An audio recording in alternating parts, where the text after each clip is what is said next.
इकडे सोलापूरच्या बार्शीमध्ये माजी उपसरपंच आत्महत्या प्रकरणात नवी धक्कादायक माहिती समोर आली। बीडमधील माजी उपसरपंच गोविंद बर्गे यांनी बार्शी कला केंद्र पथकात नर्तकी असलेल्या पूजा गायकवाडच्या घरासमोर डोक्यात गोळ्या झाडून आत्महत्या केली होती। बीडच्या गेवराईमध्ये बांधलेलं आलिशान घर त्यांच्या मृत्यूचं कारण ठरल्याची नवी माहिती उघड झाली। 10 दिवसांपूर्वी माधवनगर भागातल्या नव्या घराची वास्तुशांत झाली होती। ते नवं घर नावावर करण्यासाठी ही नर्तिका पूजा गायकवाडने तगादा लावला होता। घर नावावर केलं नाही तर बलात्काराचा गुन्हा दाखल करेन अशी धमकी नर्तिका पूजा गायकवाडने दिली होती, असा गंभीर आरोप बर्गे यांचे मेहुणे शंकर चव्हाण यांनी केला आहे।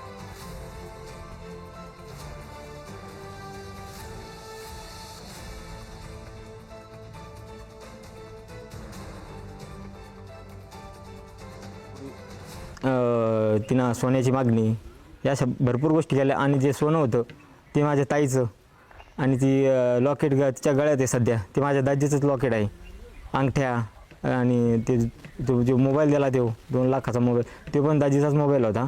असं लुबाडून हे झालेलं आहे। तिचा असा डाव होता की हा घरसुद्धा पण लुबाडण्याचा तिचा डाव होता आणि तिच्या हे डिप्रेशनमुळं तिनं म्हणजे जास्त त्रास दिला होता दाजीला या 4-5 म्हणजे आठवड्याभरात।